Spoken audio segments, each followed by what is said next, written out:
Alors, troisième épisode du Beer Alert. Cette fois-ci, nous allons voir comment on peut récupérer un résultat à partir d'une activité qu'on a appelée précédemment. Donc, on a notre iScore Activity, sur lequel on a un champ ici qu'on va pouvoir mettre des choses dedans. Et quand on fait sauver, en fait, on va parser ce champ et renvoyer l'entier qu'on a rentré dedans, qui est le nombre de bières maximum. Alors, on va rajouter d'abord un gestionnaire pour l'événement. Si on clique sur le bouton, on va l'appeler onSave tout simplement.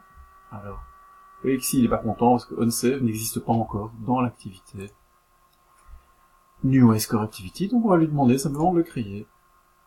Et quand on va aller voir maintenant dans New iScore Activity, il a créé.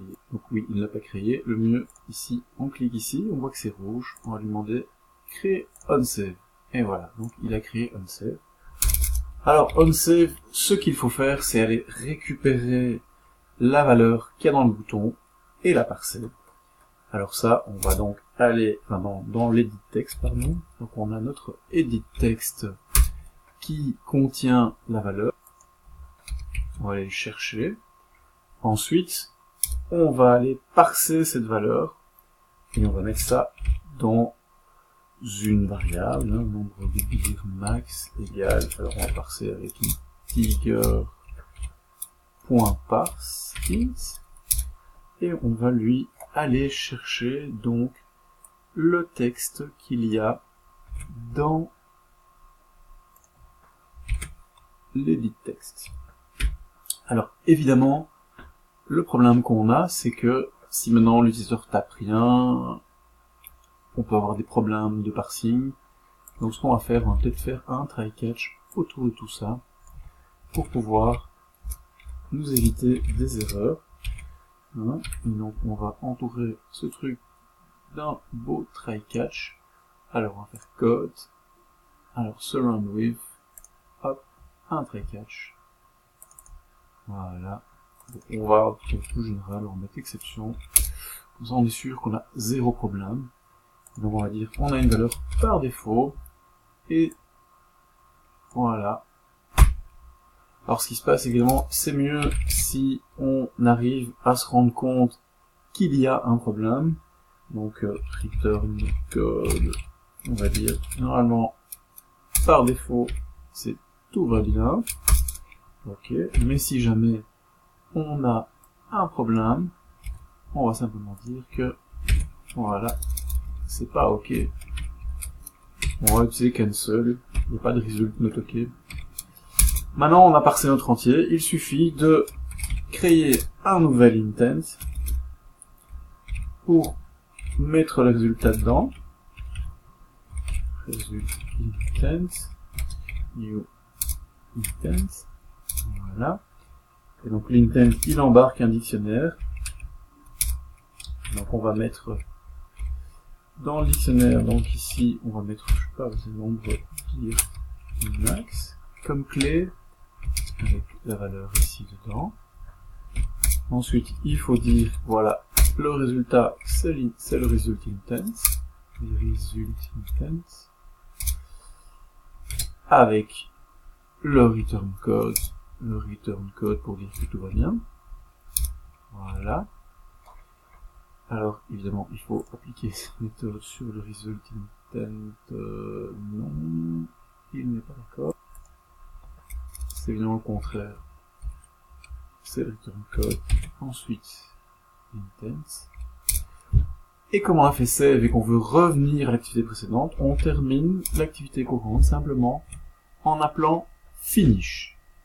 Donc normalement, quand l'activité se terminera, en fait, elle va appeler elle va se fermer, et dans la méthode appelante, en fait, on a un gestionnaire qui permet de capturer, donc c'est onActivityResults, qui permet de capturer le fait que l'activité se termine.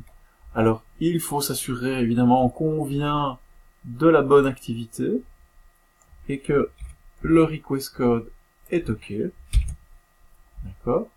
Si c'est le cas, eh bien, on peut simplement parser le nombre maximum de beer. Si j'écris un attribut qui s'appelle maxbeer, donc je vais aller chercher dans l'intent résultat ici, l'extra. Alors évidemment, le mieux ici, c'est de déclarer une constante pour ma clé de dictionnaire, donc extract constant maxbeer. Du coup, je pourrais aller utiliser cette constante, donc new highscore activity.maxbeer. Je mets une valeur par défaut si jamais quelque chose se passe mal. Et je vais juste faire un petit output sur le textio de la partie pour dire qu'il reste un certain nombre de bières à boire. Et donc voilà. On a, donc je vous rappelle le processus, c'est quand on a appuyé sur le bouton, enfin quand on a dépassé le nouvel highscore, on a créé un intent pour dire qu'on voulait lancer le new highscore activity. On l'a démarré for result pour bien dire que on avait besoin d'un résultat. Cette activité, donc, elle sera lancée. Quand on va rentrer donc, dans le champ ce qu'il faut et qu'on appuiera sur sauver, on va revenir dans le gestionnaire onSafe, qui va parser le résultat, qui va créer un intent, mettre ce qu'il faut dans l'intent, dire quel est le résultat, terminer l'activité. Du coup, on va tomber dans le gestionnaire de résultats d'activité, qui va se demander si c'est bien la bonne activité qui nous donne ce résultat.